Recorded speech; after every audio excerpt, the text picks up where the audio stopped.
So you're going to need a couple of items today. You're going to need a piece of scratch paper, a pencil, or something to write with, and your phones. So we are going to be asking you to use your phones today to scan some QR codes just in order to watch some videos. We have had kind of, I will say, inconsistent success with being able to hear videos through the WebEx format. So we have developed a workaround, and it seemed to go pretty smoothly. So we'll just ask you to have those ready, and we'll be using them today.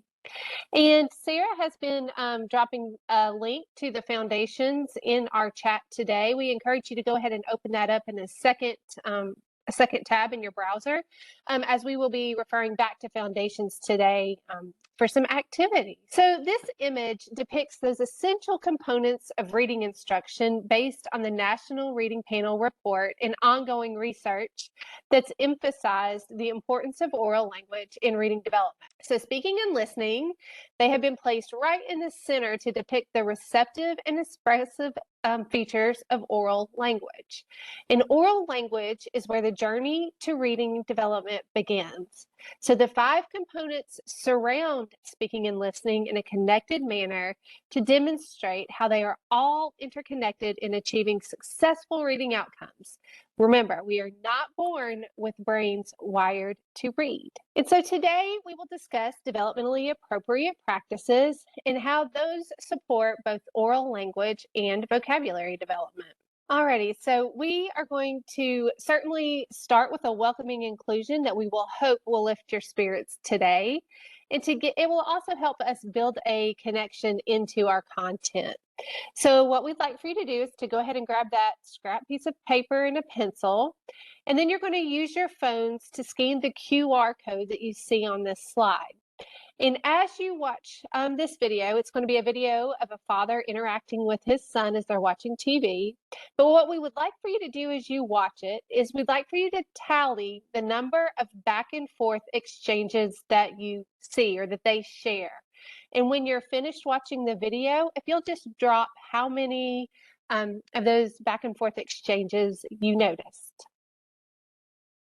So I heard Farali said 20 exchanges, and we'll give a few minutes for 15. Thanks, Elsie. 16. Definitely a full conversation. Yes, for sure. So now then, what I would like to pose for this group is really, what is the child learning in regards to language and communication through these exchanges? So I invite you to drop your answers in the chat. Yeah, definitely learning about two-way conversation, back and forth. Yeah, that taking turns of sometimes I listen and sometimes I respond. And then definitely what I say is valued, that someone else is listening to me. Yeah, all those are great. Social rules of language, taking turns. Yes, all of those things. So you may be familiar with the Hart and Risley research that provided us with information about how the sheer number of words a child hears in the early years of life has that direct impact on later learning outcomes.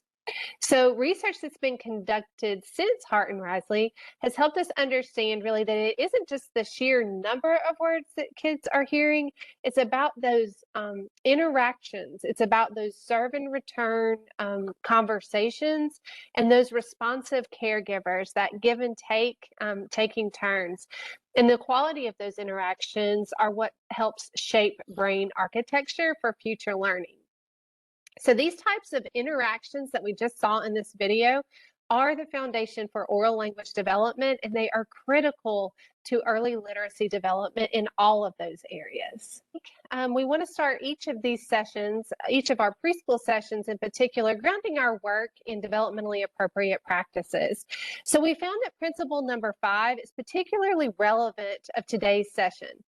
It's important to note that we also see this principle reflected in the body of research referred to as the science of reading.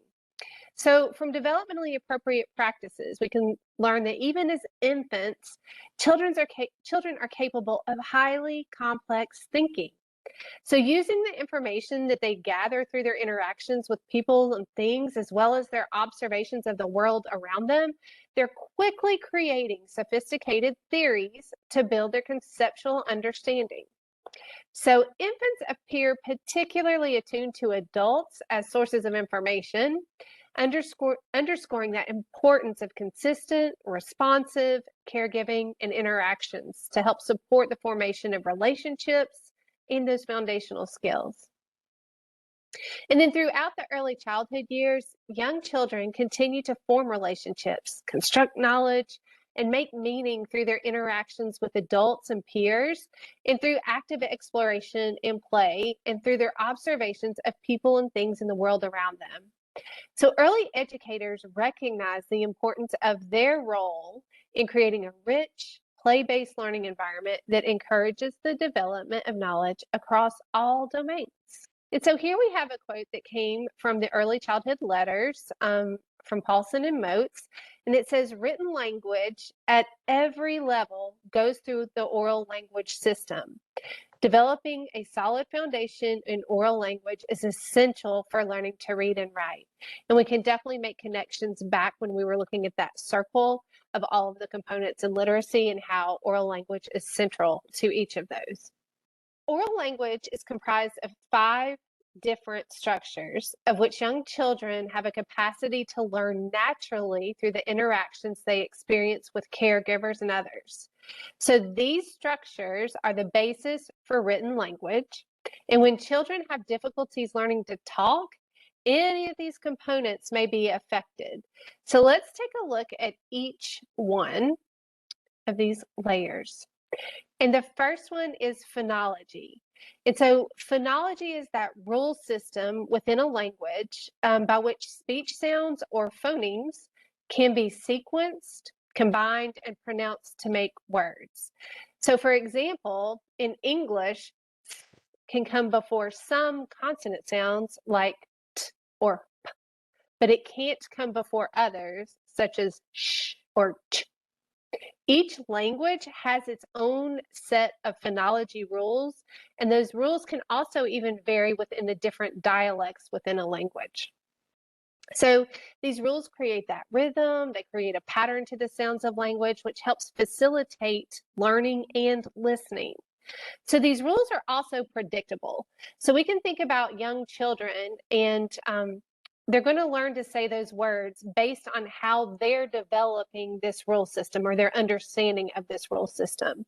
So for example, a child who says poon for spoon, we could also predict that he's going to say tar for star, understanding that the child hasn't fully developed that sound quite yet. And so the next layer is semantics. And semantics is the study of word meanings and relationships. So this is key in helping children begin to understand their vocabulary. And we're going to be discussing strategies for supporting vocabulary development in just a few more moments. The third layer of language is morphology. And morphology is the study of those smallest units of language that hold meaning. So morphology is evident among our youngest children when they begin to add common suffixes to the ends of words. So for example, understanding the ed suffix means that something happened in the past, or when we add s or es to words, that things are or that means plural or more than one. And so those are, when we hear that developing in the oral language system for children, we know that that is part of that morphology layer. The next layer is syntax. And so syntax is the part of our oral language system that gives us the rules for the order in which words can be put together. So I want you to look at an example. All right, so as you look at these words, I want you to quickly formulate the correct sentence and write it in the chat. Good job. So you're right. So your syntax helped you know that this jumble of words to be put in order of a meaningful sentence, we rearrange it to say the rainbow is beautiful. So syntax is going to be modeled by caregivers and teachers through those interactions with children. And thinking about read alouds, they also provide exposure to even more complex sentences and phrases than our typical everyday speech. So children who are be able to receptively understand more complex syntax before they will be able to use it. And our last scoop of oral language is prosody. And so prosody is about the expression people use when they speak. So that includes the rhythms, the stress, the melody of language. And we think about this when we think about how something is said. So it aids us in comprehension. So let's think about this phrase. Well, that's great. Or, well, that's great. Same words, same order, just with different stress and expression. And so it changes the meaning. And when we use expressive language in our read alouds and conversations with children, we're helping them develop prosody. And so what it's important to remember is that for children to become successful readers and writers, they've got to have a little bit of every single scoop of this oral language. So we need to be, as teachers, attuned that we're ensuring experiences with each of these layers of language with our children. So in that vein, I'd like you to pause here and open up the chat and just ask, in what ways do you observe teachers supporting development in each of the layers of language? So when you see teachers, or if you are a teacher and you're in the room and you see them interacting with students or engaged in activities, which layers of language? So tell me kind of the layer of the language and what the activity might be that you see the teacher doing. Syntax, discussion, and centers. Yeah, so we're talking about the word order. We're modeling complete sentences. We introduce new vocabulary all the time, very incidentally, a lot of times in the preschool setting, right? Other connections. Where do you see prosody, for example, frequently modeled? Oh, letterland characters. Yes, phonology. Perfect. Yes, because we're hearing the sounds that those letterland characters make. We're tuning children's ears to the sounds of language. Yeah, perfect. Or even just think about word plays, right? Songs and word plays and hearing that alliteration and that rhyming, that's all part of that phonology system. Nursery rhymes, yeah, when we give directions. So this framework might be familiar to you. It is known as the 3 T's, and it stands for tune in, talk more, and take turns. And it's highlighted here, and it comes from Susskind's work around the 30 Million Words Project. So the mission of that 30 Million Word Project was really to highlight the importance of the number of words that children hear before they enter kindergarten, which is around 20,000 words a day, in order to meet that 30 million word mark. So the 3 T's provide reminders and support for educators, families, and caregivers as they continue to hone their language support skills.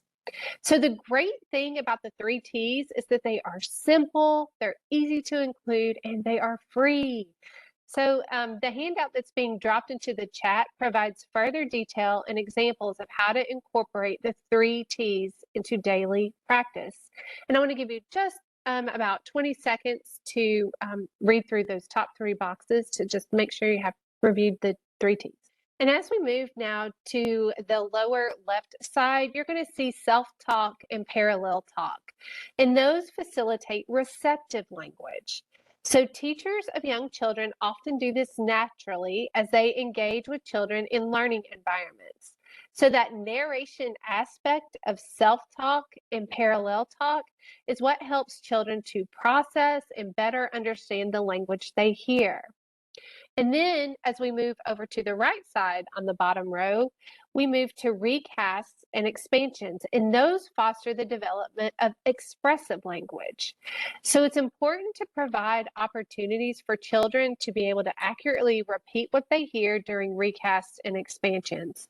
So in recast, that's when the teacher takes what the student may have said inaccurately and restates it appropriately. With a correct model. And then that expansion is where we're adding more information or stretching those sentences that children give us to include more words. So when teachers are engaging in these naturalistic oral language opportunities with children, They're also engaging in incidental vocabulary instruction. So children are learning about new words as they are relevant and within the context of their immediate learning environment. So we wanted to provide some additional insights on questioning routines, as this is an instructional strategy used throughout the day and the learning environment. So the information that you see here comes from the Letters for Early Childhood Educators Manual on page 73. And so we know that there's often discussion around the inclusion of higher level questions to support comprehension.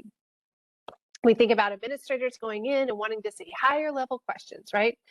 But when we think about young children, particularly the preschool group, we have to be mindful of what is an appropriate expectation given their cognitive stage.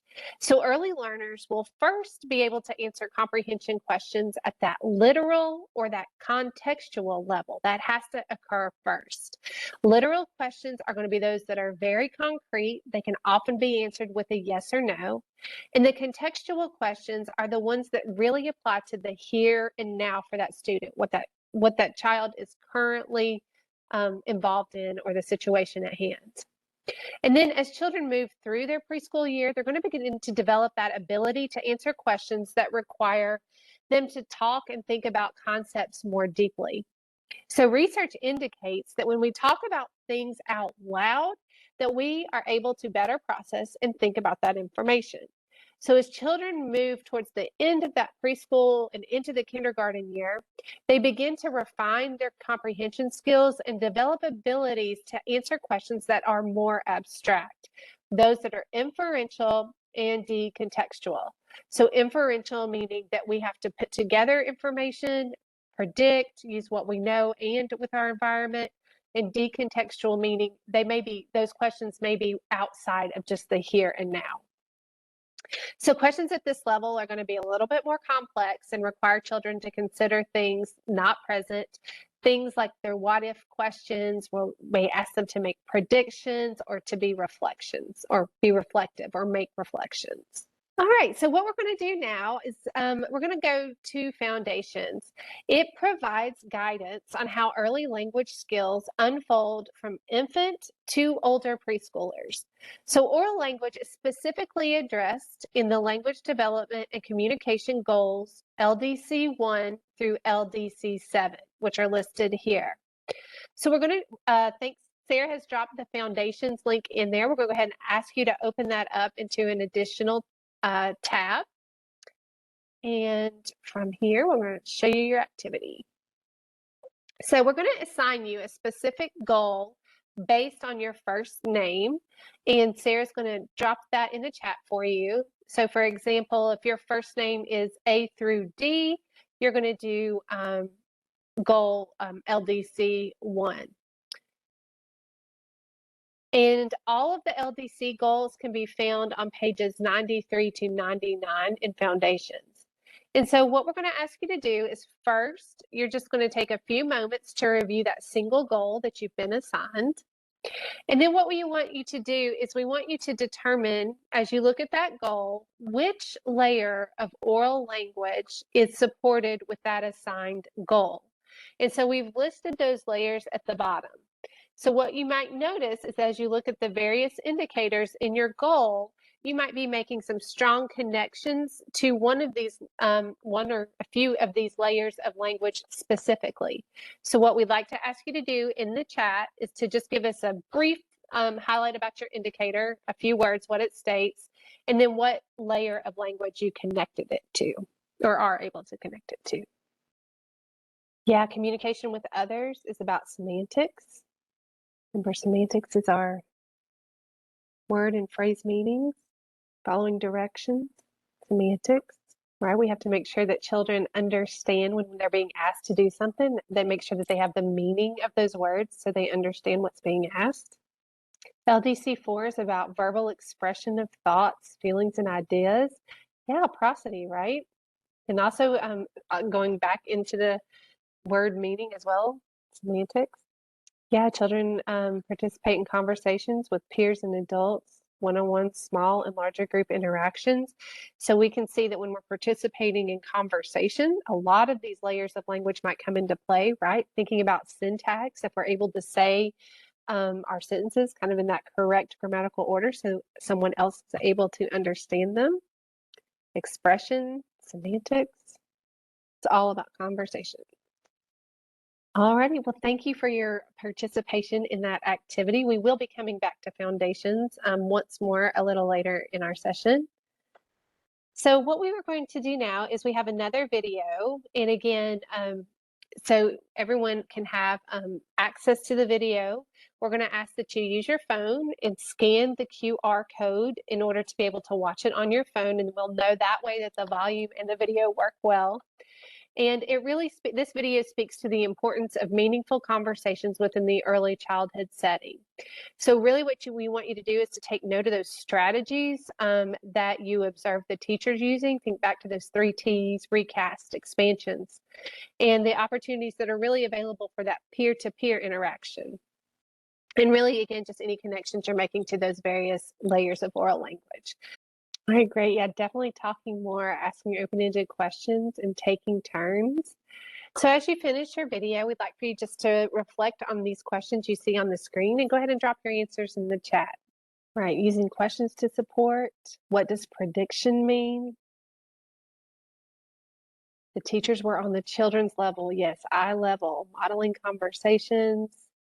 All of these. I think there were examples probably of each of these within that video. So thank you so much for engaging in that video. Right, and I'm going to turn it over to Sarah now as we get started in vocabulary. All right, so we are going to shift to one of my favorite topics. We're going to talk about vocabulary. And we want to start with this quote from Lucy Hart Paulson. She is one of the authors of Letters for Early Childhood. Vocabulary grows as children's understanding of their world increases within their everyday routines and experiences.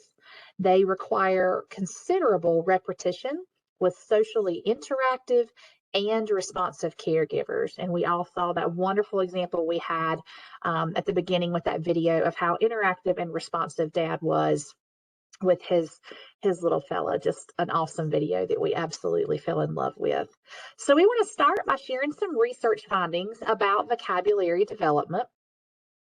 That first one being that rich conversation that includes academic talk, shared storytelling, and that intentional use of vocabulary recasting supports vocabulary growth. Let me get my screens here. Sorry, folks. Whole group content lessons contain sophisticated vocabulary that taps into children's existing funds of knowledge. Read Aloud has shown to have the biggest impact on vocabulary at the preschool level. And children who routinely participate in Read Aloud opportunities demonstrate stronger vocabulary skills. They demonstrate knowledge of more word meanings and better syntax when they are using those words. So as we spoke to incidental vocabulary instruction previously, we're going to spend a few moments exploring explicit vocabulary instructional strategies that are intentionally planned. Targeted intentional planning must be used for Read Aloud to have the most impact. Read Aloud can be used for teaching specific skills if it is intentionally prepared for. When Read Aloud is intentionally planned and used routinely, it has shown a correlation to increasing young children's skill in phonological and phonemic awareness. When children are asked to identify letters, letter sounds, and word parts from words in a text that's being read aloud, they are practicing those skills. The use of repeated readings of the same book during Read Aloud may support the ability to develop specific reading skills. And the reasoning behind doing the same book for multiple reads is because the use of repeated readings on that same book may support the ability to develop some specific reading skills, because the burden of following a new book while simultaneously working on a specific skill is removed when that text is the same over multiple readings. So it's just easier for them to practice a skill if they're not also trying to practice a brand new story every time that they participate in a Read Aloud. So current research supports the use of 3 reads as an effective practice. And the use of read aloud allows children the exposure of topics and vocabulary that they otherwise may not experience. We know that there's so much rich vocabulary in the storybooks and a lot of the books that we use with read aloud that we don't just normally use in our everyday conversations. So the use of vocabulary teaching routines is going to allow for both targeted and explicit instruction. So as teachers are preparing to teach vocabulary, there are 3 steps that they should follow. And these steps come from the work of Christ and Wang in 2012, and they can also be found in the Letters for Early Childhood Educators manual on page 77. It involves 3 steps that include the use of tier 2 words. And tier 2 words are those words that are high utility vocabulary that help contribute to the conceptual understanding of what's happening.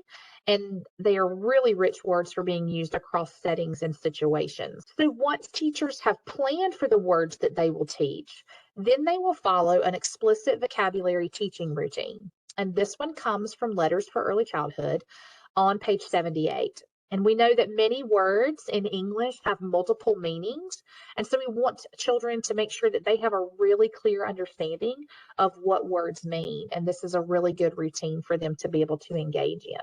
This slide highlights an explicit routine that teachers can use during multiple read alouds of the same text. More information on this can also be found in the Early Childhood Letters Manual on pages 77 through 84. And I'm going to pause for a few seconds here to give you a chance to read through the information on this slide. All right. So we have a video that we want you to be able to watch for vocabulary in action. We love this video. It's a great clip. What you're going to see when you scan this QR code is that the actual video is around 13 minutes long. We want you to advance ahead to the 4-minute mark and really pay attention to the video between the 4-minute mark and the 6-minute mark. So there's a 2-minute window there that we really would like for you to watch. And as you're watching that video, there are a couple things that we'd like for you to think about. How is this teacher selecting targeted vocabulary words? How is she explicitly teaching vocabulary to the children? And what is she doing to help support a language-rich environment? So we're going to pause here and give you an opportunity to scan that QR code and then watch from 4-minute mark to 6-minute mark. So as you're coming back from watching that video, we invite you to respond in the chat. Yes, she defines vocabulary words and allows those children to give examples. And yes, she definitely expands on what they say. She's getting in some of that oral language, of course, while she is interacting. Targeted vocabulary words. She had a really specific strategy there that she used for her targeted vocabulary words. Children were able to relate experiences from the past. She had that intentional selection of words. Love how she had those sticky notes. I used to have mine throughout the book and all over the book to help me remember. When you're in the moment, it can be kind of tricky to remember all those pieces. So yes, definitely some intentional selection of words. And again, those were those two words that she was picking. We don't always talk in that way in our everyday lives. All right, perfect. So we thank you for watching that and engaging with us. So we're going to invite you now to go back to foundations where you were earlier. And we want you to go back to that assigned goal that you had. So I think Holly's going to drop that back in the chat just in case you can't remember. I don't have your notes handy. I want you to go back to that exact same goal. And what we're going to have you do now is referencing pages 93 through 99. We want you to take a few minutes to consider an activity, a routine, or an experience that you have observed in a classroom that supports one of the developmental indicators for your goal. So we're going to pause for a few minutes to allow you to think through that. So go back to your goal, think about an activity or an experience that would support one of the indicators for your goal that you have seen or maybe even used yourself. And then we're going to invite you to share that in the chat. All right, Danielle shares taking turns by raising their hands. asking and answering questions. We do that all day long, right? Wanting to request for information. That's an all day long thing too. A talking stick allows them to take turns and use that expressive vocabulary, talking about what they're doing in centers and full sentences, really modeling that and doing those recasting to get them to do those things. Wonderful. Fantastic. Circle time. Yes, always.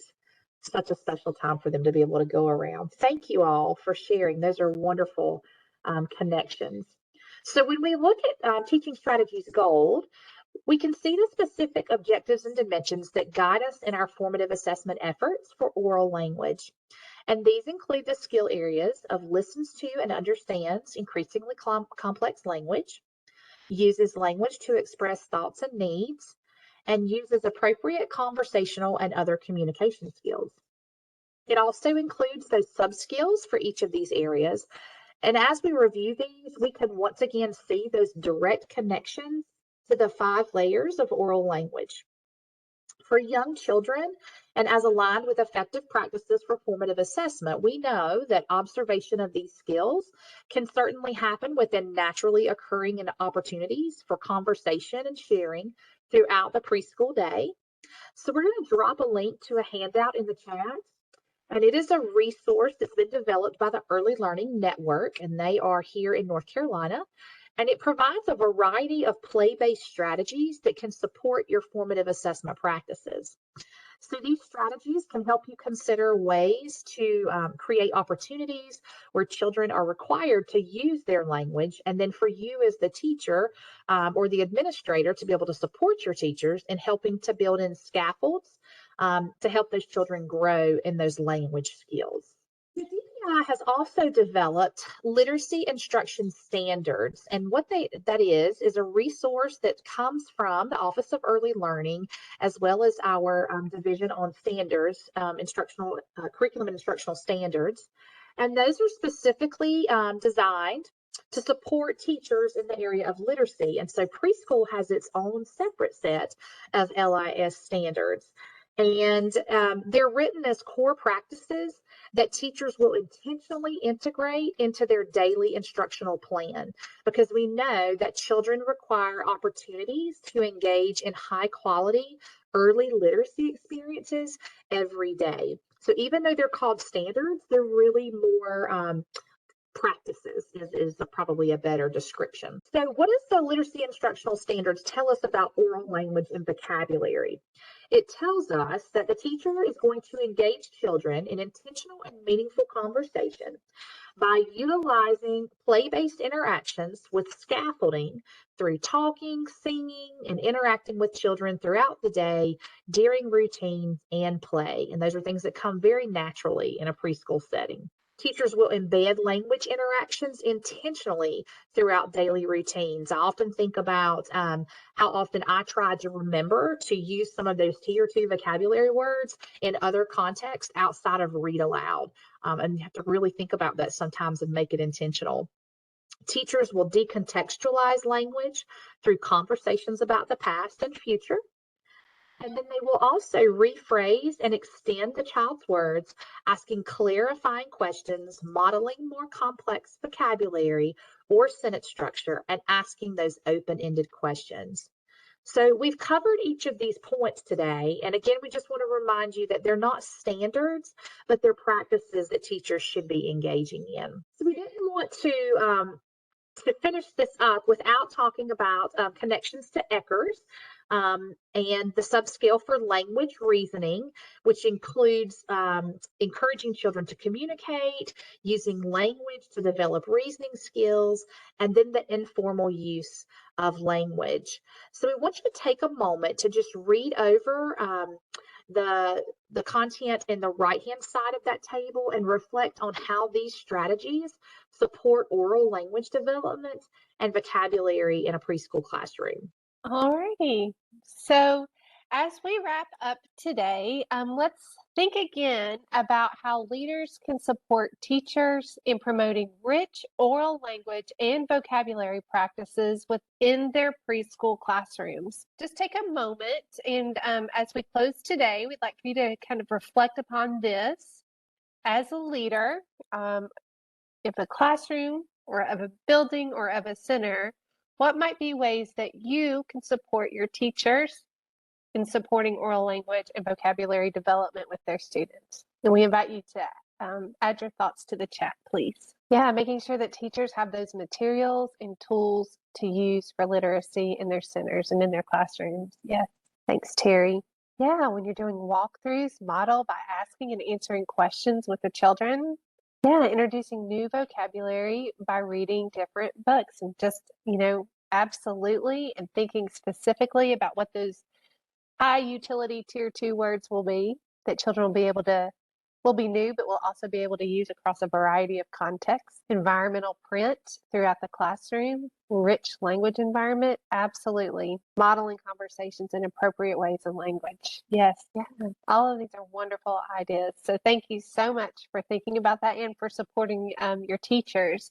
So some things that we had thought about, I think parallel very much with what you have contributed today, but really intentionally planning time to have one-on-one conversations with children in your program. And I saw someone say that, you can model that when you're in there and walkthroughs and just really getting down on children's level, that back and forth exchange. We talked about celebrating a teacher's effort to develop a culture of communication within their classroom.